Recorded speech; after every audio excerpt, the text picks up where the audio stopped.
Hello guys, स्वागत है आपका मेरे चैनल पे। तो हम पूनम दलाल की बुक पढ़ रहे थे। तो उसमें जो मेरा लास्ट वीडियो था वो तांबे का इस्तेमाल लोग धातु के रूप में शुरू कर दिए थे और प्रागैतिहासिक काल के बाद का ये समय है। तो उसकी विशेषताएं हम लोग पढ़ रहे थे। तो विशेषताएं हैं कि ताम्र पाषाण कालीन यानी उस वक्त के लोग की क्या क्या विशेषताएं थी।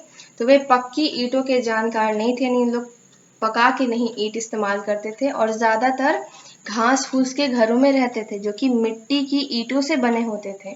और उनकी जो अर्थव्यवस्था थी वो ग्रामीण था उनका अर्थव्यवस्था। ताम्र पाषाणकालीन लोग जो थे वो लेखन का इस्तेमाल नहीं जानते थे, लिखने की कला वे नहीं जानते थे। उनके गांव छोटे छोटे होते थे जिनमें झोपड़ियां एक दूसरे के आसपास होती थी। फिर ताम्र पाषाणकालीन लोग अपना भोजन पकाकर खाते थे। ताम्रपाषाण कालीन स्थलों में भूदेवी का मतलब भूमि को देवी के रूप में पूजना, धरती को पूजना, उसे भूदेवी। तो भूदेवी की छोटी मिट्टी की मूर्तियां प्राप्त हुई हैं, इसलिए असंभव है कि वे देवी माँ की पूजा करते थे। ताम्र पाषाण कालीन लोग गहने और सजावट के शौकीन थे। महिलाएं सीप और हड्डी से बनी गहने पहनती थीं और अपने बालों में बारीक काम वाले कंघी लगाती थी। ठीक है, बैल शायद उनका जो था वो धार्मिक विश्वास का प्रतीक था। जैसा कि मालवा और राजस्थान से मिली टेराकोटा यानी पकाई हुई मिट्टी के कुछ वस्तुएं उसे टेराकोटा कहेंगे। तो उस शैली की बैलों की मूर्तियां के आधार मिली हैं इन दोनों जगहों पे। तो उस आधार पे कहा जा सकता है कि धार्मिक विश्वास का प्रतीक था। इसके बाद है ताम्रपाषाण कालीन लोग जो थे वो तांबे के कलाकार थे।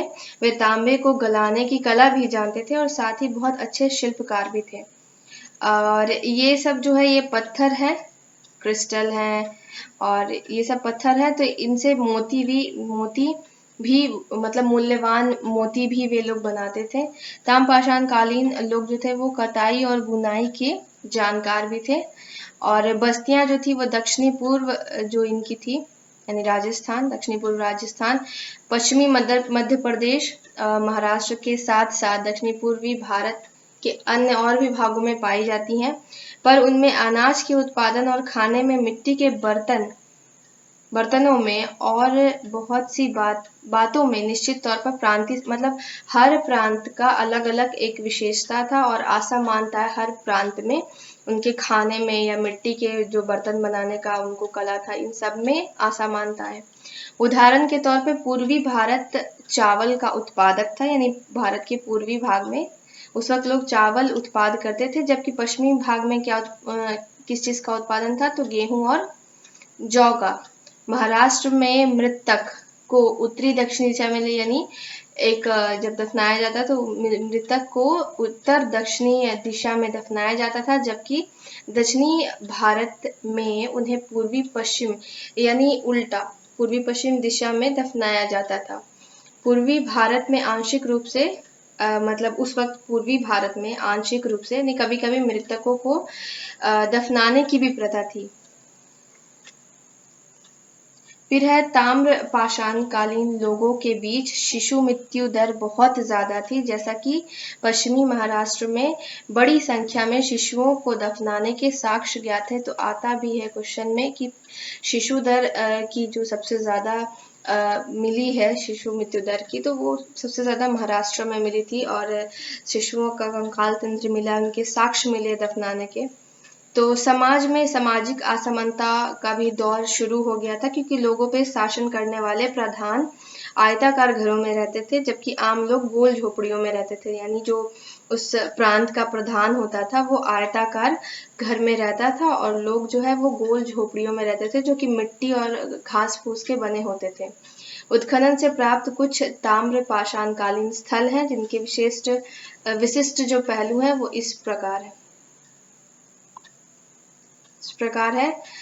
एक आहार है जो कि उसको कहते हैं धातुओं को गलाना या पत्थर के घर। और बनास घाटी राजस्थान में गिलुंड यानी वहाँ क्या मिली, तो पकाई हुई ईंटों का इस्तेमाल वहाँ मिलता है। तो ये आहार उत्खनन है जो कि राजस्थान से प्राप्त हुआ है। ये ताम्रपाषाण कालीन कला का सर्वश्रेष्ठ नमूना है कि उस वक्त मिट्टी के बर्तन बहुत फेमस थे। ये सब उत्खनन जहाँ से प्राप्त हुआ है, ये सब वहाँ का दिया हुआ है, जगह का नाम दिया हुआ है।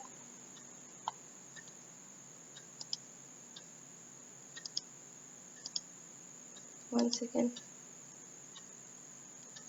तो अब क्या है कि ताम्रपाषाण और हड़प्पा के बीच में क्या-क्या डिफरेंस है वो देख लेते हैं। तो मुख्य रूप से ये जो ताम्रपाषाण काल था वो ग्रामीण था, लेकिन हड़प्पा क्या था, तो हड़प्पा शहरी था। यानी शहरीकरण उसमें शहरीकरण की व्यवस्था थी, सुलभ नाली व्यवस्था थी, कह लीजिए हर घर में शौचालय था। और ताम्र पाषाण काल में पहाड़ियों और नदियों के निकट रहते थे।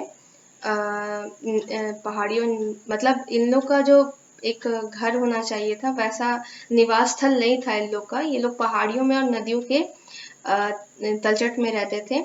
और हड़प्पा में जो था वो तो शहरीकरण था, तो उसमें बहुत अच्छा उन लोगों का एक अपना निवास स्थल होता था, सुव्यवस्था थी उसमें। तो उसमें है कि सिंधु घाटी के बाढ़ के उर्वरक मैदानों से उत्पादन द्वारा उनमें समृद्धि आई, क्योंकि सिंधु नदी घाटी के पास में ही थे हड़प्पा के जितने भी ये हैं। तो उस वजह से ज़्यादा उत्पादन हो पाई, समृद्धि आई। अगर खाद मतलब फसल उत्पादन होंगे तो समाज भी बढ़ेगा, और शहरीकरण को इन्होंने अपनाया था। तो आज के लिए इतना ही। और अगले क्या चैप्टर, ये तो ख़त्म ही हो गया है। तो अगर आपको वीडियो पसंद आया हो तो इसे लाइक कीजिए, शेयर कीजिए और सब्सक्राइब कीजिए मेरा चैनल।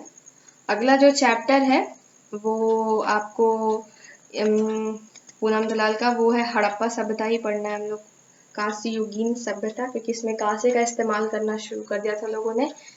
तो वो अब अगले नेक्स्ट वीडियो में आएगा। तो अगर आपको मेरा वीडियो अच्छा लगता है तो इसे प्लीज़ लाइक कीजिए और सब्सक्राइब कीजिए मेरे चैनल को।